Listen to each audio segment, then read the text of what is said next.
Welcome to the channel Simply Money. आपको पता है मार्केट के अंदर इन्वेस्टमेंट्स के इतने होराइजंस है। पैसिव इन्वेस्टमेंट्स भी करनी है तो आपके पास इतने सारे इंडेक्सेस हैं, निफ्टी 50, निफ्टी 100, फिर mid caps 150 and then small caps और माइक्रो कैप्स भी आ गए हैं अब तो। इसी के अंदर आपका जो रिसेंटली आपका पता है स्टॉक ब्रोकर जीरोधा ने फर्स्ट टाइम एंट्री ली है, म्यूचुअल फंड लॉन्च किए हैं। और आते ही उन्होंने सबसे पहले जो इन्वेस्टमेंट्स क्या बोल सकते हैं म्यूचुअल फंड लॉन्च किए हैं, वो आपके लॉन्च किए हैं आपके पैसिव इंडेक्स के अंदर, यानी कि पैसिव कैटेगरी के अंदर लॉन्च किए हैं।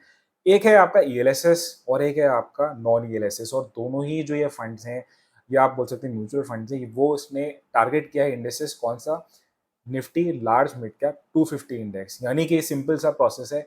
आइडिया ये है कि आपको एक्सपोजर ना कि सिर्फ लार्ज कैप्स का देना है और ना ही आपको सिर्फ मिड कैप्स का देना है, बड़ा कॉम्बिनेशन। द आइडिया है कि आपको कॉम्बिनेशन मिलना चाहिए of both large caps and mid caps, so that अगर आप मार्केट के अंदर मिड कैप्स की रैली आई तब भी आपको बेनिफिट हो या लार्ज कैप्स की रैली आई तब भी आपको बेनिफिट हो। तो एज अ नॉलेज पर्सपेक्टिव हम ये वीडियो बना रहे हैं। फाइनली कोई एडवाइस नहीं है कि आप इसके अंदर जाके इन्वेस्ट करिए, आप यूज कर सकते हैं इस इन्फॉर्मेशन को फाइनली डिसीजन मेकिंग में। अगर हम आते हैं, हम समझते हैं, क्योंकि जैसे मैं समझ रहा था कि निफ्टी 250 इंडेक्स बहुत ज़्यादा पॉपुलर नहीं है। इससे पहले जीरोधा से पहले सिर्फ ईडलवाइस एएमसी ने ही इसके अंदर अपना फंड लॉन्च किया है, और वो भी बहुत पॉपुलर नहीं है। सिर्फ एसेट अंडर मैनेजमेंट या एओएम उस फंड का सिर्फ 60 करोड़ हुआ है, यानी कि किसी इन्वेस्टर ने बहुत ज़्यादा इंटरेस्ट नहीं दिखाया और ये बहुत पॉपुलर नहीं हो पाया है। और यहीं पे हमारा जीरोधा ने इसको लॉन्च किया है, तो थोड़ा सा इंपॉर्टेंट हो जाता है फर्दर देखना। तो जब मैं इसके अंदर एनालाइज कर रहा था तो आपको सबसे पहले बेसिक समझने की ज़रूरत है कि आपको 250 कंपनीज जो होती हैं, उसके अंदर जो टॉप 100 टेक्निकल, जो हम टेक्निकल तरीके से लार्ज कैप्स देखते हैं, वो टॉप 100 मार्केट कैपिटलाइजेशन के हिसाब से कंपनीज वो लार्ज कैप्स होती हैं। उसके बाद जो 150 कंपनीज होती हैं उसको हम बोलते हैं मिड कैप्स। लेकिन अगर हम इसको अंदर डेफिनेशन देखें, जो जिस तरीके से जीरोधा ने लॉन्च किया है अपनी इन्वेस्टमेंट्स, या हम बोल सकते हैं इस इंडेक्सेस को किस तरीके से फॉलो कर रहे हैं, तो इसके अंदर आपका 50% जो वेटेज है वो आपका होगा निफ्टी 100 के अंदर, और 50% जो होगा आपका एलोकेशन निफ्टी आपका होगा 150 के अंदर, यानी कि मिड कैप्स के अंदर। तो इस तरीके से देखें तो आपको लगेगा कि आपका स्ट्रिक्टली आपका 50% लार्ज कैप्स में जाएगा पैसा एंड स्ट्रिक्टली आपका मिड कैप्स के अंदर जाएगा, तो इट्स काइंड ऑफ ए आपको दोनों का ही बेनिफिट मिलेगा। लेकिन आपको देखना एक बहुत इंपॉर्टेंट चीज़ ये चीज़ चाहिए कि निफ्टी 100 के अंदर जो अगर कंपनीज हैं, उसके अंदर से जो टॉप 50 या निफ्टी 50 की जो कंपनीज हैं, वो ही लार्ज कैप्स की तरह एक्चुअल तरीके से बिहेव करती हैं।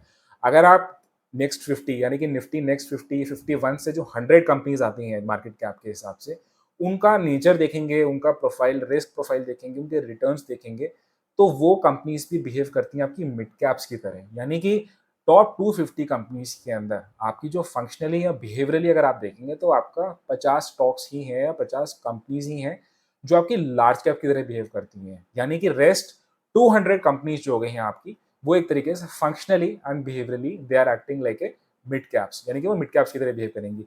तो हम ये बोल सकते हैं कि यस, टेक्निकली तो 50-50% allocation large and mid caps के अंदर हो रहा है, बट फंक्शनली एंड बिहेवियरली आपका जो इस पर्टिकुलर इंडेक्सेस के अंदर टिल्ट है टिल्ट है वो थोड़ा सा ज़्यादा मिड कैप्स के अंदर ज़्यादा हो जाता है, क्योंकि इसके अंदर 200 स्टॉक्स आपके ऑलमोस्ट मिड कैप कैटेगरी के आते हैं। ये समझना हमें बहुत ज़्यादा ज़रूरी है।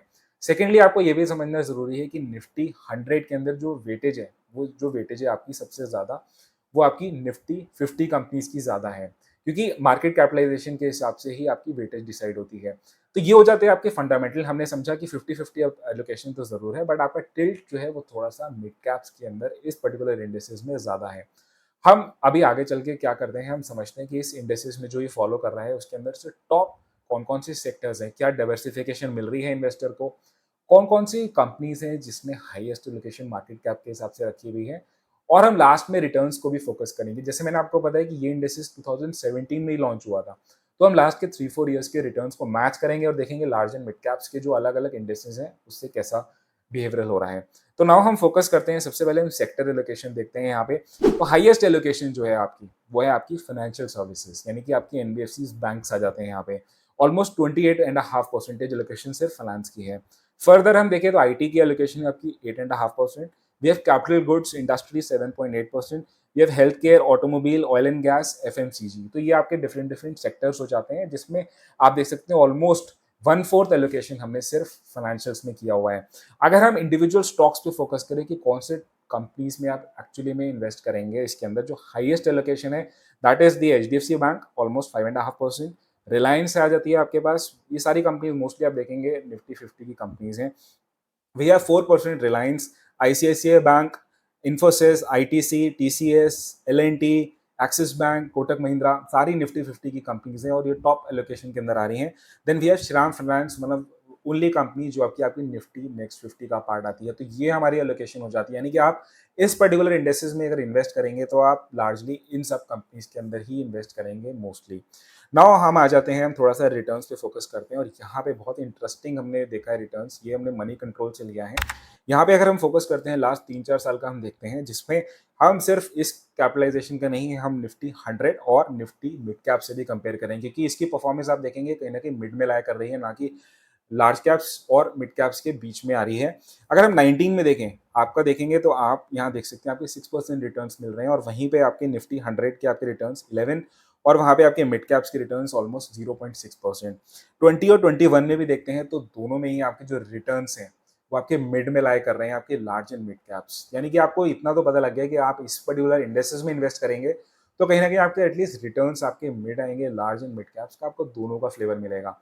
नाउ फाइनली अगर हम कंक्लूजन में देखें, अगर आप ऑलरेडी किसी लार्ज कैप्स के अंदर इन्वेस्टेड हैं तो हो सकता है कि आपका ओवरलैपिंग हो जाए अगर आप इस इंडेक्स के अंदर इन्वेस्ट करते हैं, क्योंकि जैसे मैंने आपको बताया कि इसके अंदर हाईयर एलोकेशन जो है वो आपकी निफ्टी 50 कंपनीज के अंदर हुई हुई है, वो आपका एक तरीके से ओवरलैपिंग होने के चांसेस हैं।